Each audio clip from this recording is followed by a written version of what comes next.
So we're going to host a seminar together going over advanced obedience and protection. But I thought we would kind of cover going over about ourselves and our intro to dogs first, and then we can go over some of the stuff we want to cover in these seminar. Yeah, so why don't you tell us about yourself, Becky? Sure. All right. So basically, I grew up around animals my entire life. I always had a passion for working with them. I actually started off with horses, and then, of course, whatever accompanied horses were always dogs. So I was always trail riding with them and going to events and everything. And then I started an Army cadet career through my teenage years. And then I got to, rise through the ranks, go on Germany exchange, and we got to do a lot of different things. And through seeing my friends go through military, I wanted to be more of a canine handler, and it wasn't ever guaranteed. So then I decided to go off training under many different trainers since then. So I kind of have this passion for learning more and more about animals, and it's something that keeps drawing me. I'm very passionate about it. How about you? How did you get into working with dogs? When you saw the military type dogs, did you see any dogs there in action doing any work or training scenarios that kind of got you more inspired? I think more so through video than through real life. Like I would see them on and off through duty, but then I would be, more so seeing them in a heel position while they were just doing a march type of thing. But I never got to see them in actual action, like apprehension or scent or tracking. Yeah, that's usually the stuff that catches most people's attention when you see that. For me, what got me into the dogs is I got a dog when I turned 30. He's a bit of a shithead and used to fight other dogs. And then I was like, I got to fix this. And then led me to be obsessed and then get into dogs and dog training. And so, doing behavioral modification is my main goal. But one day I went to a club, an IPO club, still named IPO at the time, to meet a guy about a Dogo Argentino. And it was a breed I wanted to get, and they invited me there, and I saw it. I had no idea what this sport was. I saw the tracking. I'm like, that's cool. And then I saw the obedience. I'm like, okay, that's cool. It wasn't high level stuff. And then I saw the bite work. I'm like, oh, okay, this is awesome. Do you want to wear the sleeve? I was like, oh yeah. And then I got the bug right from then. I got a little bit of that, a little bit of adrenaline, excitement. It didn't scare me at all. Some people say, might scare you. I just thought it was the coolest shit ever. And I got hooked into that, and I started up as soon as I could. Did what I could with my dog, Mishka at the time, who wasn't really cut up for protection, but we did it. Learned a lot, made a lot of mistakes, and then I went from there. And then I got my dog Kick-Ass, who's a Malinois bulldog. I went to Georgia in a weekend all the way there to pick her up for a small adoption fee. Wow. And she's just a phenomenal dog. And so I started up with her. I went to a different club, a little bit more advanced, and again, made lots of mistakes, but learned a lot of really good things, and learned to compete with her. She's an IGP2 titled dog. And then at the same time, I really got into the decoy work. You'd sit there all day, just waiting to wear the sleeve whenever you could. You'd have to wait for a more advanced dog. You don't want a green decoy on a green dog. So I'd wait to a dog that was already titled so I could learn some sleeve mechanics, which is, really important. I think that a lot of people see someone wearing a suit, put a suit on, get a dog bite, and like, I'm a decoy. But it comes down to, can you even use a sleeve? There's a lot of work just with using a sleeve and basic building up, building a dog up. So anyway, I went into that. And I was able to go through the ranks in the trial world up to national level decoy in Canada, which is, is great. I enjoy it. I enjoy the trial work, but I enjoy the training even more. As you get to train, you can spend a lot of time with the dog, building a dog up, where trial work is you're more of a robot for the decoy. But it teaches you how to be safe. The biggest thing is being safe with the dog. And in trial work, that's the most important thing, is being safe, being precise, being a robot for the judge. and it keeps you have to have high standards at that level as you're competing against other people who are, trying to do the same thing. So, it makes you want to be better all the time. And then, which I believe it also helps me personally with my, training work, with the dogs and the protection work. So yeah, that's a bit of my history without going into depth on training, but that's what kind of led me one thing to the other. And here we are. Yeah, that's really cool. Like I always had like such a draw to the working dogs as well. And that's something when I went over on the island that I wanted to learn so much about is the working dog. And you always learn about behavior first, it seems, and then you get more and more into the working dog scenario. That's how I actually fell in love with the breed, the Malinois. It's over a decade ago now, but like I absolutely, am super drawn to the dog. It's the breed, I should say, because I saw them in action over on the island. So that was kind of my in, and I'm just like, okay, yeah, I definitely want to be part of this. And I was more like you, sleeve didn't What were they scare me. What were they doing on the island? You saw them the first time. So there was a dog that came in for a protection dog assessment, so that I was able to sit in on that, and they had a decoy set up in the room, and they were just doing like some social pressuring with the dog.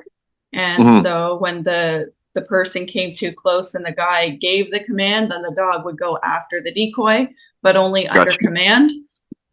So that really like sparked my interest. And then there's also a female decoy there, and so she was able to work some of the dogs as well, especially the Mal that was there.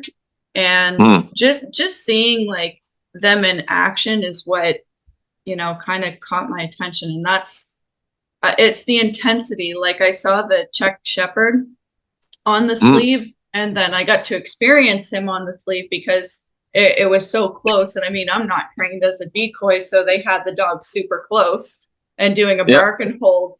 And the way the dog was like barking at you and spitting in your face, I was just like, oh my gosh, this is just awesome. Like I was just like eating it up. I really enjoyed it. And then meanwhile, the Malinois was on place in the same room, just shaking, like just ready to go. And he's just like vibrating over in the corner. I'm like, but as this dog's barking at me, I can see him out of my peripheral, and I'm like, I want that one. I want to take a bite from that one. And it was literally that moment that I fell in love with them, that drew me right into them. Just the intensity. Yeah, there are a lot of, they're either you like them or you don't. And then, there's so many variables in the Malinois world.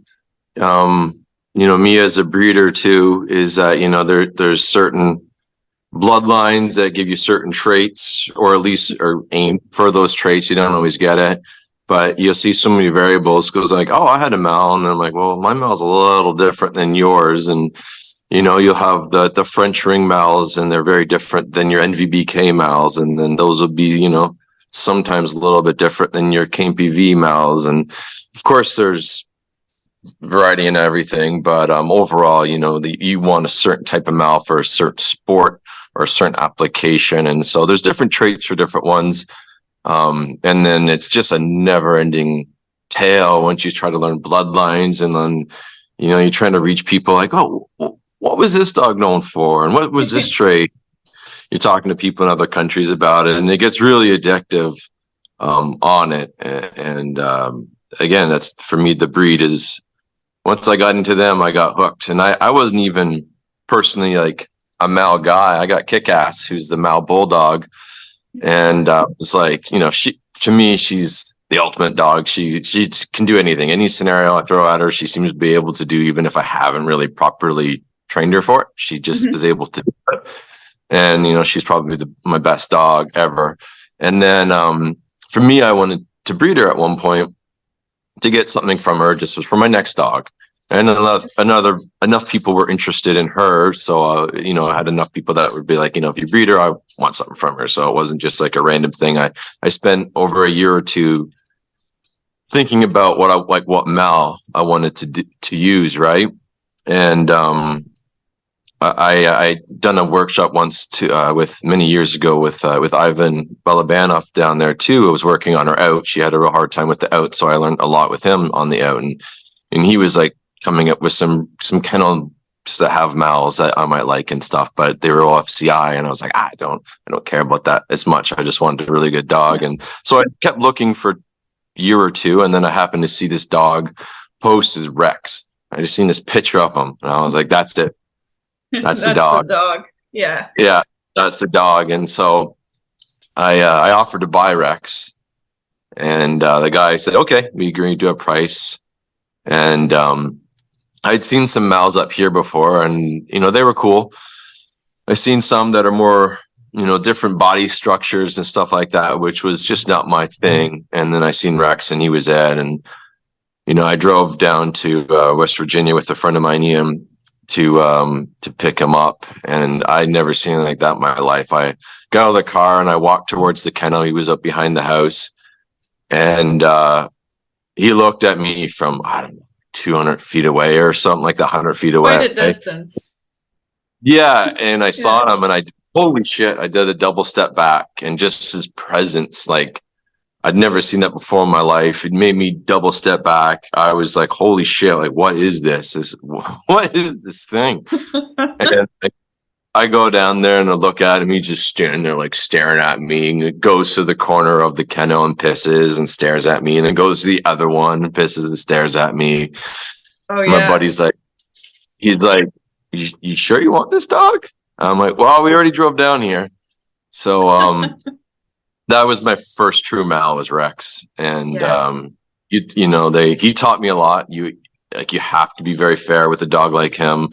If you try using your ego or something else, maybe you don't have a hand after, right? So you have to be very smart with a dog like that. And, it really helped me, as a trainer, as well as understanding, you got to handle each dog individually, and a dog like this, I never even knew existed until I got one. So yeah, he got me into the mals, and then some people would reach out about his bloodline because it was kind of not very common in North America and kind of hidden in some other stuff. So it was a special line. Everyone called him a special. Yeah, and that's really cool. Yeah, so he got me hooked on the mals, and now that's my thing. So I'll always have my mals, and just breed for myself. And if people like the dogs I like, then they're for sale for you as well. But, yeah. Exactly. Yeah. No, I think that's amazing. I would like to get into, because you had mentioned that you like a very specific body structure and mentality in your dogs. Can you explain a little more in depth about like what kind of body structure you're looking for and why you're looking for that specific structure? Yeah. So for me, I'm honestly like, I know the type of dog I like, and the lines I use. The gentleman that's been breeding these dogs, Paul, for the last 20 years is already breeding, like, to me, the perfect dog. So his dogs are everything that I want, and I'm just trying to carry on his stuff over here because it's a pain trying to get things from Europe. And so basically a shorter dog, kind of stockier, thick bone dog, not a thin bone dog, not huge legs like a giraffe, a little stocky kind of dog, not small, but just real stocky, big neck. I like a big head, and definitely very importantly is the bite. I want a very strong bite. I want a dog that, just, I don't have to fuck with to get it to bite correctly. It's going to come out of the, and it's going to have big grips. It's going to have big pushing grips. I don't have to worry about a lot of stuff, especially if I don't have access to a decoy most of the time, as I know you're in the same boat. And, I can work my dogs until a certain point.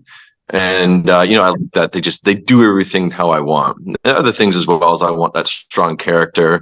I don't particularly like, with my own personal dog, a dog that's too easy. That being said, it doesn't make you look as good if you get a really easy dog that's just very biddable and it wants to work for you, and you say no to it once, and it's like, yeah, no problem. There's no fight. Like, man, I don't have that. Yeah.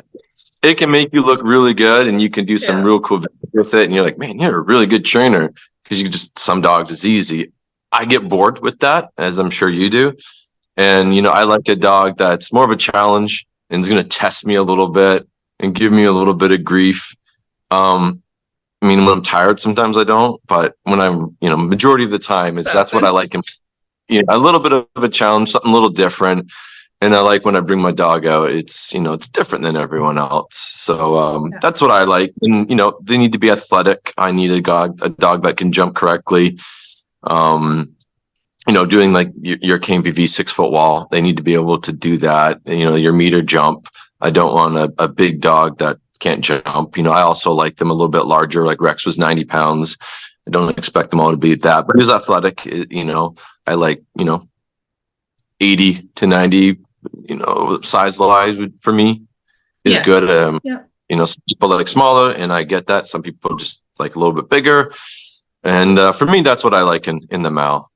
Yeah. Yeah. I gotta say, like, I'm the same way, like, especially after experiencing Viker, as my own personal dog. Like, I just, it's grips are something that I really prioritized in him once I discovered more about the working lines and more about the intensity of particular lines. I really, really enjoy that my dog could grip, and we were able to develop that. Like, I'm in the same boat as you, where I don't really have a decoy or access to a professional decoy to help me facilitate growing further with doing some more work. So, I mean, I've done a lot of solo grip development, I guess you could say, myself. And, sometimes, especially like getting into this, I find that people can give you a lot of flack for that. And, they're just like, what is this? And what's that? People giving you flack in the dog world or in your Oh, world? I was yeah. just Yeah. Yeah. But I mean, like, I knew the thing is, like, I knew what I pictured in my mind. Like, before even talking to a lot of people, like, I knew what I wanted to see from my dog. And I just tried to break it down as much as I could with how little I knew at the time for my dog. So that way I could, try to facilitate him in order to have him gripping more powerfully. And I like you, I like the push in style grip. I don't like the pull.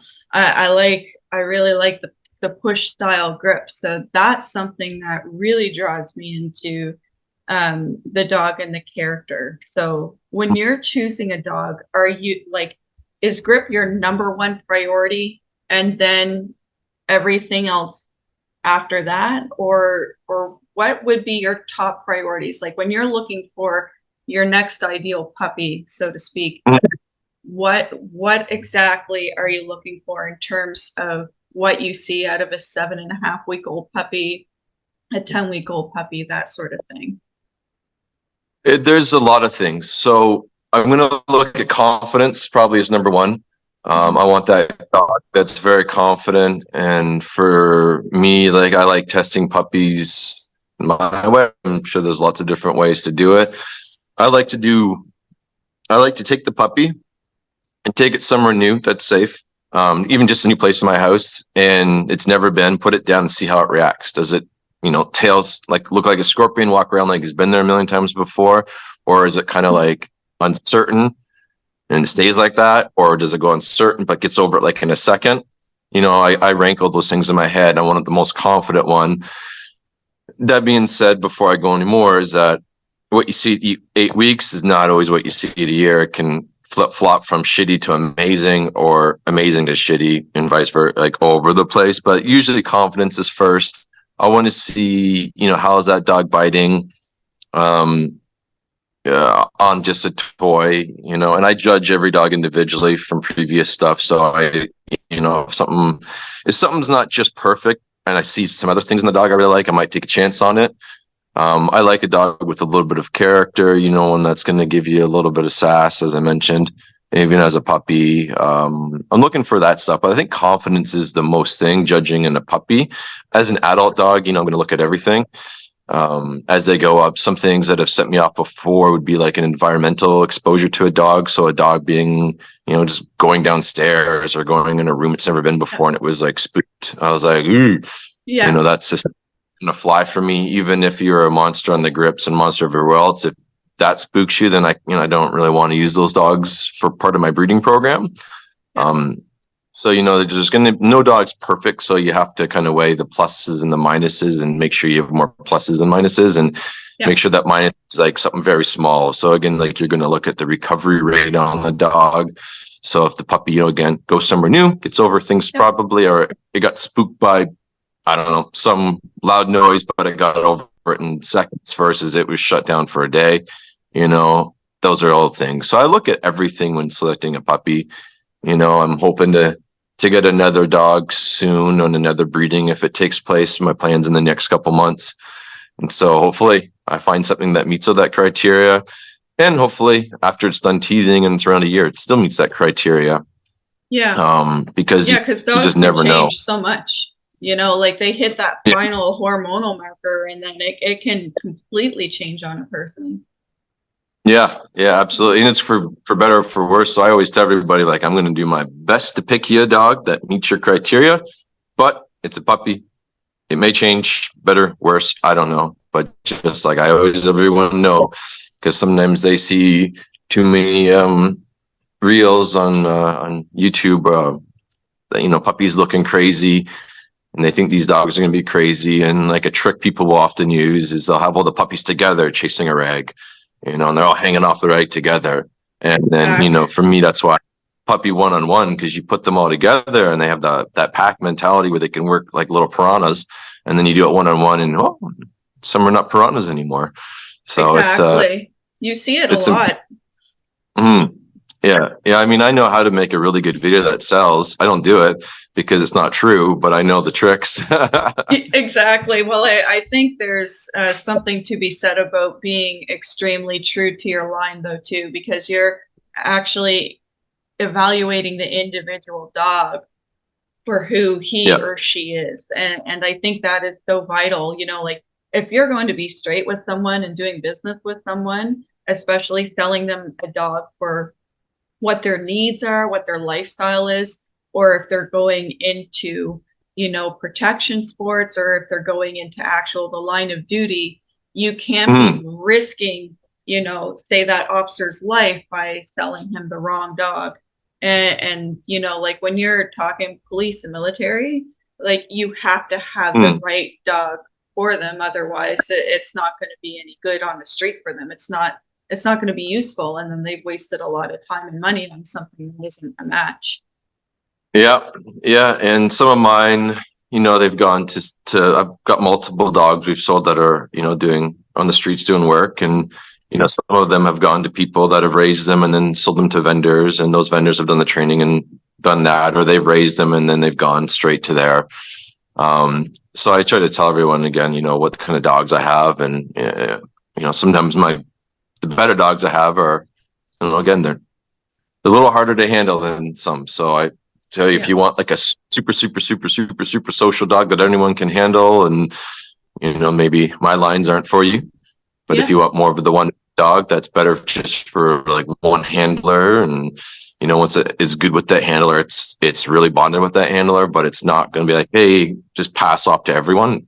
Exactly. As long as they understand that. So like that. And there's getting very degree in that, but I try to tell. I try to give I try to give like a write up of what my dogs are and what they should be. Again, they don't always make that cut, like what I want them to be, but I give them like, this is what we're aiming for. So if this is what we're aiming for and you get it, then, you got what we're aiming for. Exactly. Yeah. It's so funny because when I think back to when Biker was a puppy, I mean, the breeder that I used, he's a fantastic person. I still keep in contact with him. And, I've been, juggling the idea of getting another puppy and kind of going back and forth. And I really enjoyed Biker so much as a puppy. Like everything was fun. Like he had the scorpion tail, as you were talking about, like the confidence. He also showed like when he got here, when he was, kind of taken away from his pack and everything, he showed more of the animal aggression side. So when he was more one-on-one, he was just like targeting all these other dogs. And the horse I introduced to him really young, like at 8 weeks old, I had him at the gun range, I had him swimming, I had him, involved in everything that I could, because I feel it's so important. And I think it's very important for even pet dog people, for anyone chiming in that may be into their pet dogs or even in sport enthusiasts, is that if you want to know what your dog is like, you got to take them everywhere. Environmentals are extremely important to see how your dog is going to handle surprises, life circumstances. Like, I was walking down the street with my puppy when Viker was a puppy, and a loud chopper bike went by and he revved it beside my puppy. And so Viker, of course, went like this, and I just grabbed the raw food and I started feeding him, and I went into like running back and forth and playing with him after the auditory, because I wasn't expecting it either. It was just caused me to kind of, whoa, what was that all about? Which I found was quite ignorant, because I mean, you're doing that loud. It was a very loud bike right beside a puppy's sensitive ears and everything. And if it startles me, they can hear a lot better than we do. And Yeah. the next couple of times I would listen near the street for when loud bikes were coming through, and I would work him around the loud bike. Then he never showed any deterioration from that exposure. But some dogs that I've worked with, like really nervy pet dogs, they would be shut down, or the next time they hear that, it would like cause a trigger, almost like just a negative trigger. And then they're just like, oh my gosh, like their whole world is like completely, shaken up by this one auditory noise, or it could be a physical presence or anything. So Yeah. is there something that, like for the pet people that are chiming in, what would be your ideal case? Say, they have a family, they like to be social, they go camping in the summer, so that there's the potentiality of having other dogs, social interactions. They may think about putting the dog into daycare once or twice a week just to keep that social aspect. What should they look for in a dog when they're selecting their dog? Or do you feel like a breeder should be selecting the dog for them? Like, how do you determine, what the best course of action is for someone to keep an eye out for when looking for their potential, let's say in this scenario, a pet puppy? Good question. It's a good question. First would be looking for breed, a breed that would best suit you. And that being said, there's vast different, if you get a lab, there's huge variety in labs, right? So you can't say even just breed specific, but I'd say, get some dog or mixed breed, rescue dog even, but we'll stick with puppies for now. That kind of suits your needs. Mm-hmm. So don't get, a Turkish Kango and expect it to be a family pet and everything, because I got a lot of calls about people buying livestock guardian breeds, especially ones that are not, watered down, maybe Great Pyrenees are a little bit, but still get calls for them. And then they end up being really defensive on the property. It's like, well, I'm supposed to. So, I mean, first be looking at the breeds, don't get a hound and then and be mad that it howls. Sniffing and stealing food and yeah, and it's loud. So, just breed characteristics would be the first thing. Again, look at a couple of breeds that you like. And then I think if you look at a good breeder, should be able to select you the puppy for you. Backyard breeder, maybe not so much. And I use backyard breeder as in someone that doesn't care at all and is just doing it for a few bucks. And, they just put A and B dog together with no thought. So someone that has put a lot of care and is selecting what parents they're going to use. And then, doing the little test again is when you go there, the dogs will say there's 8 puppies, and they come running up to you. One that's staying back away from everyone. That one, I probably wouldn't pick that one, showing me it's more fearful. Probably not the one I'm going to select. And then after you see all the puppies, then I would, again, just take one, take it away from the rest, put it down. And it doesn't even have to be the one that's the most craziest if you're looking for a pet, just the one that's confident. Because if you have a confident dog, it's less likely to be fear reactive to things. We don't always need the most dominant dog in the pet dog. So the one that's really pushy, but just one that's not so confident, like that is more confident. It'd be like the first thing I'd look for. And that way we're eliminating a lot of the fear activities that could be genetically there with the dog. That being said, you can still create issues with some dogs with incorrect handling, but that's a conversation on its own. So just selecting a dog on it. Yeah, it's just be looking for a dog that's showing you it's confident, not super fearful. That'd be like starting one, kind of going from there.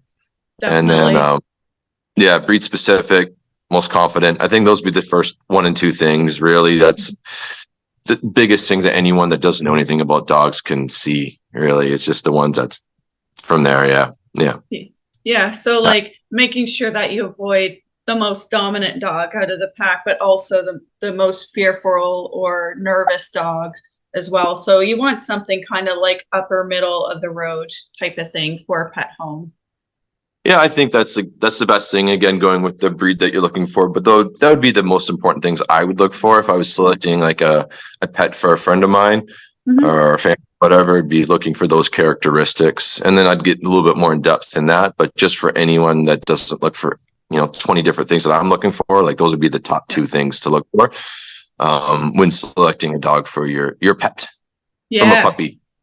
Yeah, exactly. And then what about like these people that have, like these specific dogs, or it could be a rescue dog per se, and they are struggling with behavior issues. Like reactivity is such a huge one, and reactivity and aggression is such a hot topic. And how do you determine the differences between like your activity and aggression? And can the reactivity turn into aggression? Because like in my experiences, yes, it can, but it would be interesting to hear, your take on it, because I mean, you've also had a lot of dogs go through your hands in training, and you said, some of your first dogs were very strong dogs. They keep life entertaining, but for someone else that wouldn't be like you or I, it would be like, oh my gosh, I have this dog and it's awful. What am I gonna do? Do we go to the vet? Do we put it on medication? Do we send it away for training, board and train? Like there's so many options. And then there's, like people look at, behavioral youths, and they're not 100% sure like where their dog is on the scale. And then also looking at the owner itself, like there's so many things to look at. Looking at the owner, are they going to follow through? Are they going to do what it takes for the dog? So how would you, even just for, I say simple, it's not simple because reactivity can sprout from various things, but even dealing with something like reactivity, because reactivity is so common. Yeah, those are my main calls, is reactivity. So that's a long list of questions, so I'll do my best to we can kind of go through them again a little bit if we need to, but usually like reactivity for dog reactivity, human reactivity are like my biggest things I get in for training. And they all stem, I think, I'd say 9 times out of 10 from fear. To see a true aggressive dog, I really don't think I have ever really seen a true aggressive dog. I've seen one dog that was like a true dominant dog, which if he did bite, would come from a dominant standpoint out of the pet dogs I've read. But that was like 1 out of a couple thousand. And usually they're coming from fear and handling. Some of them are really very minor, but just being handled incorrectly. And, maybe they've gone to training, but it's maybe not the right style of training or a trainer, and they've made it worse. Right. And so, there's a lot of different ways to work with that. But I'd say reactivity would be the biggest thing. I don't see any true aggression very often. Slim to none on that, but there's varying degrees of fear. And so, I've got some that are very flight fearful, some are fight fearful, and some of them are very, you would say aggressive looking with the owner. And then as soon as you get away from the owner, they're, oh my God, what is going on? The world is over. So, it's coming from fear. and we have to handle each one of these dogs differently. So the answer to your first question is, yeah, that's where I see is most of them are fear, not aggression. And then it comes down to handling. And then, yeah, I'd say most people would definitely need to go to a proper balance trainer that knows what they're doing. And just like, no two carpenters or mechanics are alike, no two trainers are alike. And I think there's more varying degrees in dog training there is than in the other two I mentioned. So find the right trainer that's actually going to get you results, but is fair to the dog. And the biggest thing is for me when I'm trying to come up with a game plan with my board and trains is I need to come up with realistic goals and handling skills that the owner is going to be able to do. If I do things differently and I know other ways of training, I know sometimes the owners are just not going to do it. They're not going to do what needs to be done, or it's too technical. It requires too much, of it. So I need to kind of figure out what's the best way to make this dog have a happier life, be successful, be less fearful, never going to bite anyone or another dog, and how to make the owner accomplish those goals. And so each case is obviously different. And so I try to come up with the best game plan for that owner and that dog to be successful and really just dummy it down. I'm always trying to just dummy it down. I know of other ways to accomplish these things, but I'm always like, okay, well, are they going to do that? Probably not. And if some owners I know are like, I've seen they know markers, they know what a marker system is. Yep. They're already working, they've seen other trainers, but they just haven't got all the way there. And I'm like, all right, this person's more advanced. They have some leash skills. They have some timing on markers. They've seen what their dog is doing. They're like, 60%, 70% there. I just need to push them the rest of the way. So that person, I'm going to push a little farther. And that dog, I'm going to push a little farther with because I know that person I don't need to go to, down here. I can kind of start up here. And so I can really do everything I can with that dog and expect that owner to push it even farther because they already have some skills, whereas a lot of people don't even know what a marker is. And so, that's something that, Sarah and I are working on doing a video on markers in the future just to teach the markers. I'm sure there's a million out there, but we'll show it our way. And just got to start off from square one with some dogs. So I got to be like, don't worry about a ton of things. We're going to keep this really simple. Exactly. And you know what, like even you talking about marker systems, look how many differences there are in the marker systems between trainers. Exactly. There's a lot. Like some people just do click release. Some people do duration good, pay with good, and then pay with relief. So they're right there. There's how two trainers can clash, or they can be like, oh, hey, look, this is what I do. This is what I do. And, like even for a pet dog owner that's going on YouTube, because the majority of people go on Instagram, TikTok, Facebook, YouTube to try to learn something on how to deal with their dog's behavior. And then there's the marker system. And then one person is saying one thing, one person is saying the other. And I think the biggest takeaway for this is you have to use a system that's going to work for your dog. So whether you use duration marker and release or click release or mark release of some form, whether it's verbal or through a clicker, as long as the system is going to work for that person and the dog, and to make it less complicated so that the people can take the skill and carry that home with them. And you were already talking, like even just for dealing with the reactivity about, people need to have a certain skill set, and they also need to have a certain willingness in order to deal or handle their dog's behavioral issues, and I think it's so important. I think you nailed a lot of it with what you said about, that one person may be more advanced and you can kind of skirt some things because that they can fill in the blank. And then you can really go into, I call it like the meat and potatoes type of thing. And then there's others that have a behavior issue dog and they don't know how to hold a leash properly, or they're walking and they're tense, their shoulders are up there. Like you can just see it all over their face, and they're tense, they're nervous, and you see a dog around the corner and their dog reacting, and so it's just like an automatic response, just like the dog bowl being grabbed, like, oh, it's dinner time, this the handler seeing another dog like, fuck, brace, Yeah. Yeah. brace. They do the same Exactly. thing. And we have to coach them afterwards to be successful. So Yeah. Do you know, it's a big. oh, sorry. But You know, something that I do with my clients, especially ones that are dealing with reactivity, I take them and I give them one end of the leash. I make sure it's nylon for this purpose. And so I give them the handle and I tell them to hold the leash like this. So like right in between their fingertips. And I said, okay, I'll hold the other end and I'll just take the swivel of the metal and I'll turn it back and forth like this. And I'm like, can you feel that? And they're like, yeah, yeah, I can feel that. I'm like, okay, if you can feel this, your dog can feel this, right? Because if dogs can feel a flea and itch, they can feel that feedback going to the collar that's on their neck. And then I yeah, take the leash and I take just my fingertips and I'll slide it along the edge of the nylon back and forth, yeah, like just back and forth like this. And I'm like, can you feel that? They're like, oh yeah. Yeah, because they can feel the vibrations through their fingertips. And I'm like, okay, now think about it this way.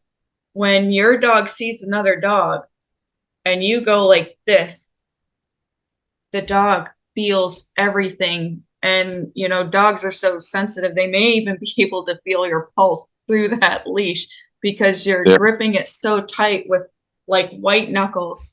And I said, not only that, you know what most people do? They wrap.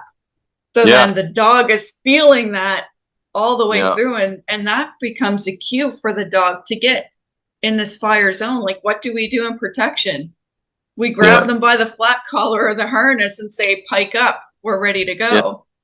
That's along the same lines of what's happening when they're putting the wraps on, you know, yeah. when they're, Very, very true. Yeah, yeah. That's a big thing in coaching, and I think the dog training is training the dog, and a yeah, large percent of it's training the owner to varying degrees.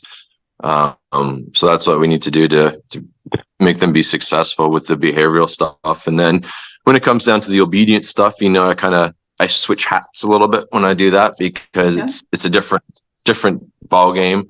yeah, As I'm sure with doing your obedience stuff, the training is a lot different and a lot pickier. We're going to really be precise on everything in the that goal and versus the pet world. Um, and so, yeah, why don't we talk briefly a bit about what we're going to do here on this seminar/workshop, I guess we'll say, coming up in June for the obedience. You're going to be covering, I think, primarily all of that.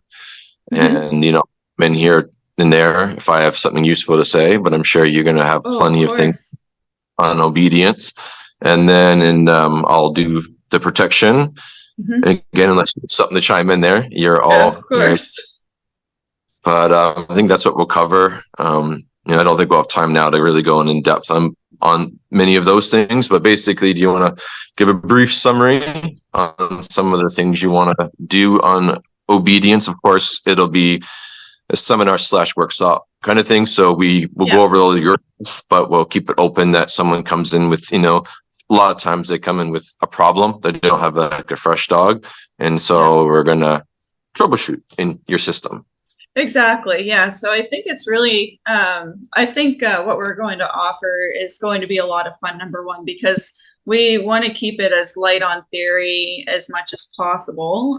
Like we need to make sure that people understand the main points of where we're coming from and how we're going to teach. But then, of course, diving into, you know, like you said, the troubleshooting, show us where you're at, and then we can kind of build on where you are going. We need to understand their goals. So, and I mean, this is kind of open for anyone because we're going to be doing a lot of obedience. So we're going to do more of a freestyle obedience. And what I mean by freestyle, I don't necessarily mean like dancing with dogs freestyle obedience. I mean That's what like, we do. oh, you know, sorry to be such a disappointment. So but I, you know, like I really like the technical side of things on like how you move can also depend on how your dog moves. but then also troubleshooting, potential fading issues, movement issues.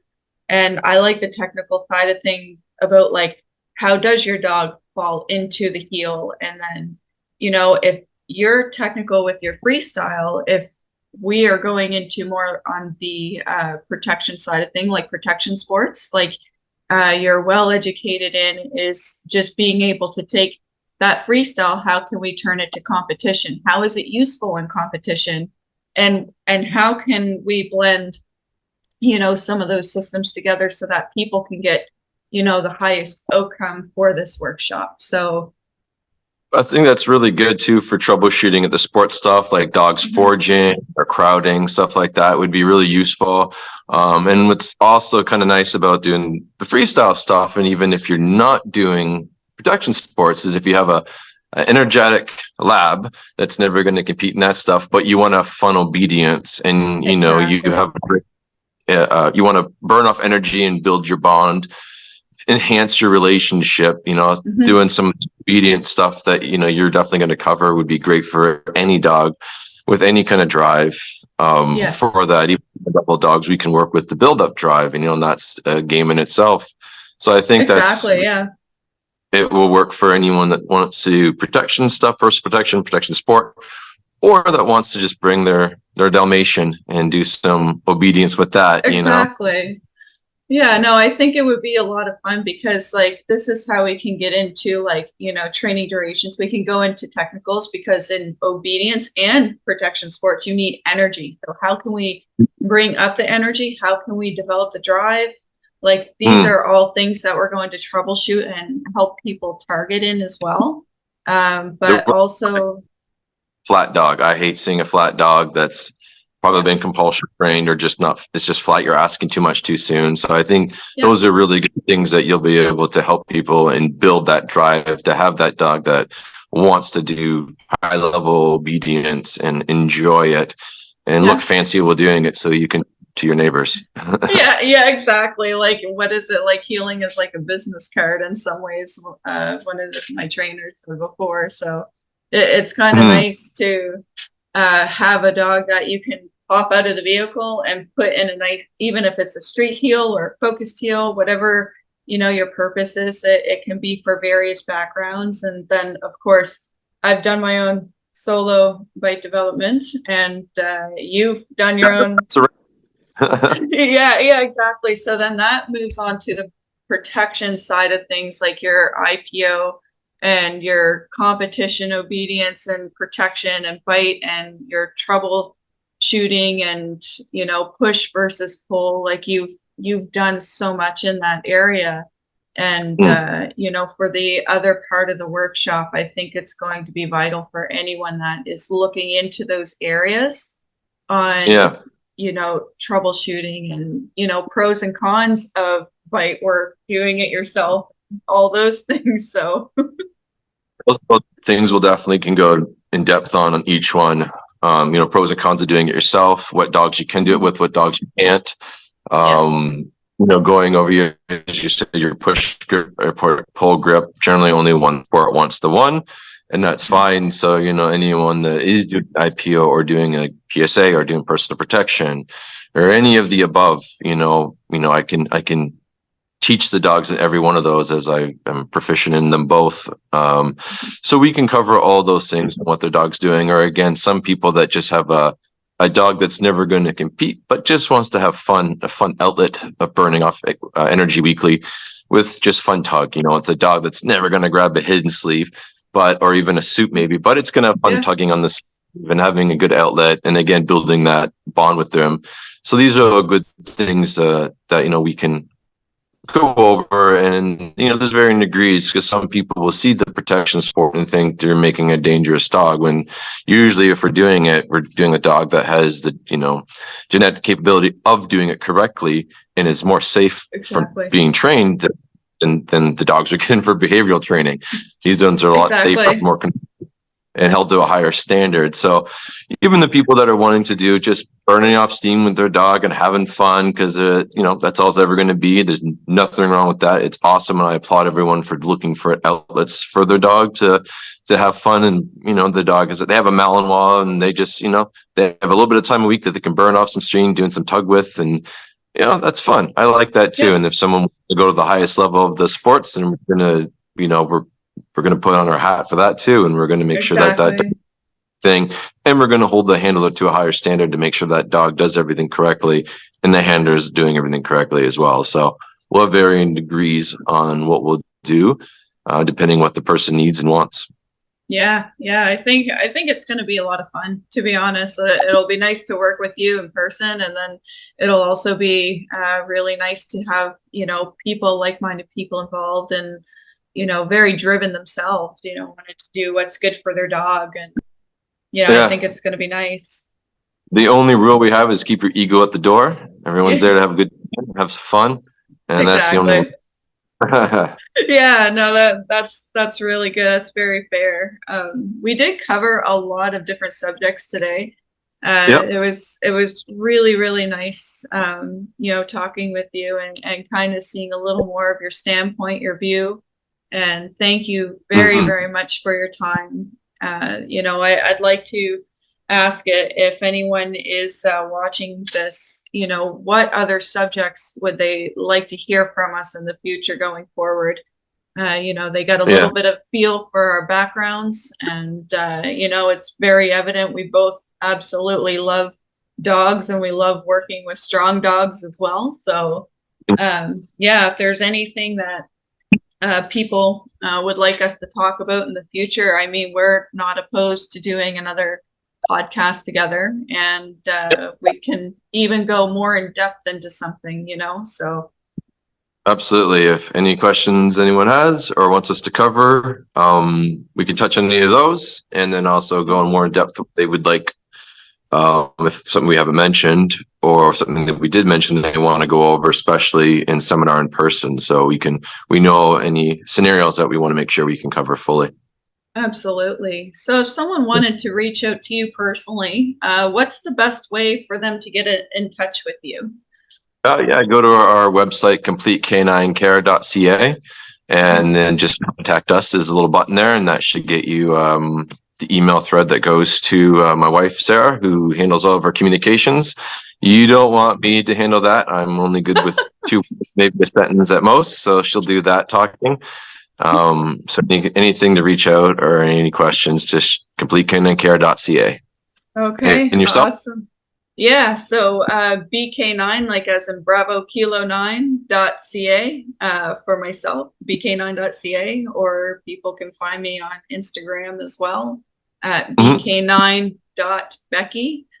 So those are two of the main platforms that people seem to reach me on. And so it's pretty straightforward. I will add in like text at the bottom so that people can see our contact information and easily reach out to us as well. So any last notes you'd like to add? No, I look forward to it, and I get to meet your boy and work him. Now push him. Good. See how he needs it. No, that would be wonderful. And I'll put the links, and I'm gonna get the flyers pretty well set up over the next couple of weeks, and so that way we can start putting that out there too. Perfect. Well, it was a pleasure, and Likewise. Have a good. Yeah, you too. Take care. Bye. All right. Bye-bye.